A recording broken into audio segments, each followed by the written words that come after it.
আমি প্রথমে বের হইলাম, বের হওয়ার পর সানসেটে দাঁড়িয়েছিলাম যে আমাকে বাঁচতে হবে এবং আমার বন্ধুদের বাঁচাতে হবে। আসলে আমার সাথে যারা যারা ছিল 5 জন ছিল, 2 জন সিনিয়র আর 3 জন আমরা হলো ক্লাস 7 থেকে। তো আমরা তখন গ্রিল থেকে তখন তো আমাকে থামতে বললো, তখন আমি থামতে বলার পর আমি সবাইকে ডাকলাম যে আসো তোমরা, এখন বের হইতে হবে। তখন যখন গ্রিল কেটেছিল আমি প্রথমে বের হইলাম, বের হওয়ার পর সানসেটে দাঁড়িয়েছিলাম। সানসেটে দাঁড়িয়েছিলাম কারণ আমার সাথে অনেকজন ছিল যারা অনেক ইনজুর্ড, আমার বন্ধু, এটা আমার একটা দায়িত্ব সবাইকে বাঁচানো। তখন আমার একটাই চিন্তা ছিল যে আমাকে বাঁচতে হবে এবং আমার বন্ধুদের বাঁচাতে হবে। প্রথমে আমি নিজেকে বাঁচাইলাম সানসেটের উপর দাঁড়িয়ে। তখন আমি বুঝলাম যে যখন আমি ভালো আছি, সুস্থ থাকবো, তখন আমি আমার বন্ধুদের বের করলাম ওইখান থেকে। আমি যাদের আমার ক্লাসরুমে ছিল একজনের নাম জারিফ ফারহান, আনফর্চুনেটলি ও আজকে মারা গেছে। আরেকজন ছিল আমার সাথে আরাফাত, আর আমি, আর 2 জন ভাইয়াদের নাম আমি চিনি না ঠিক। 4 জনকে এভাবে আমি বের করেছি। অনেক কষ্ট লেগেছিল কারণ তাদের অবস্থা অনেক খারাপ, কিন্তু কোনো মতে তারাও বের হয়েছে এবং তাদেরকে বাঁচাতে পেরে আমি অনেক শুকরিয়া আদায় করছি। আমি যাদেরকে বের করেছি তার মধ্যে আনফর্চুনেটলি জারিফ ফারহান, ও আজকে সকালে মারা গেছে। আর আমি যতটুকু জানি যে অনেকজন মারা গেছে আমাদের ক্লাসরুম থেকে। তাদের নাম হলো শায়ান ইউসুফ, মাহাতাব, সামিউল করিম সামির, উকিয়া চাং মারমা এবং আরও অনেকজন। বন্ধু ছিল কয়েকজন আমার অনেক ঘনিষ্ঠ বন্ধু, তাদের সাথে ক্লাস 4 থেকে ক্লাস করছি, তাদেরকে অনেক ভালোভাবে চিনি, অনেক মজাও করেছিলাম। বললাম যে অনেকজন মারা গেছে, তখন অনেক শকড হয়েছিলাম, কিছু বলার মতো না, কোনো ইমোশনও কাজ করছিল না। তখন মনে হচ্ছিল যে সব কিছু ভেঙে পড়ছে আমার ওপর। এই অবস্থায় তো আর কিছুই বলা যাচ্ছে না, তখন খালি চুপ হয়েছিলাম আর দেখছিলাম একজন একজন করে বের হচ্ছে এবং তাদের চামড়া পড়ে যাচ্ছে। এটা দেখার পর তো আর কিছু বলার মতো না। এটা তখন বাজে 1টা, আমাদের তখন ছুটি হয়েছে। ছুটি হওয়ার তখন আমি ক্লাসরুম থেকে বের হচ্ছি, তখন বারান্দায় আসার পর আমাকে আমার স্যার বলল যে তোমার ডিটেনশন হয়েছে, তুমি আরও কয়েক মিনিট হোমওয়ার্ক করার পর চলে যেতে পারবে।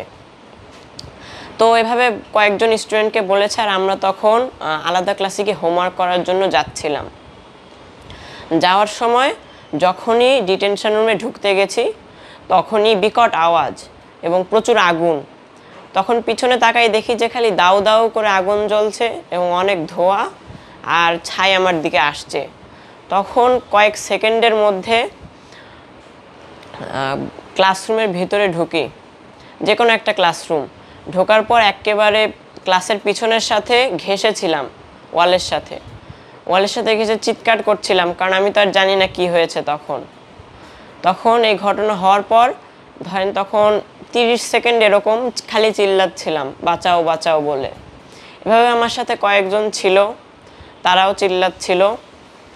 এভাবে ধরেন 1 মিনিট চলে গেল। তখন ব্যাপারটা বুঝতে পারলাম যে আগুন ধরেছে কোথাও বা কোনো একটা ব্লাস্ট হয়েছে। এরপর তখন আমি ক্লাসরুমের ভিতরে, একটা আলাদা ক্লাসরুম একটু দূরে। তখন শ্বাস নেওয়ার মনে হচ্ছিল যে শ্বাস নিতে পারছি না, শ্বাস নিলে গলা দিয়ে মনে হচ্ছিল যে পুড়ে যাচ্ছে। তখন ক্লাসরুমের পিছনে একটা জানালা ছিল, ওই জানালা দিয়ে কোনোভাবে শ্বাস নিচ্ছিলাম আমরা সবাই মিলে। তো এখান থেকে কেউ কেউ আমার সাথে আল্লাহ আল্লাহ করছিল, কেউ কেউ প্রার্থনা করছিল। এভাবে 1-2 মিনিট কেটে গেল। যখন দেখছি পরিস্থিতি একটু স্বাভাবিক হয়েছে, তখন আমি একটু বারান্দায় গেলাম দেখার জন্য কি হয়েছে। আমি আমার হলওয়েতে বারান্দার দিকে বাম দিকে তাকিয়ে দেখি যে খালি আগুন জ্বলছে এবং প্রচুর ধোঁয়া, কিছু দেখা যাচ্ছে না সহজে। এবং আমার সামনে বারান্দায় তখন মনে হচ্ছিল যে অনেকজন স্টুডেন্ট আমাকে জিজ্ঞেস করছে, এভাবে ইশারা করছিল যাওয়ার জন্য। আমি তখন ডান দিকে তাকিয়ে দেখি যে আমাকে একটা লোক এইটুকু গ্রিল কেটে আমাকে ডাকছে যে আসার জন্য। আমি তাকে থামতে বললাম। থামার পর যারা যারা আমার ক্লাসে ছিল 4-5 জন, তাদেরকে ডাকতে বললাম। ডাকার পর আমি তাদেরকে নিয়ে বের হইলাম ওই জানালা থেকে বা ওই যে গ্রিল থেকে বের হওয়ার পর সানসেটে দাঁড়িয়েছিলাম, কারণ আমার সাথে আরও অনেকজন ইনজুর্ড ছিল, তারাও অনেক বার্ন হয়ে গেছে এদিক দিয়ে। আমারও এদিক দিয়ে একটু পুড়ে গেছে।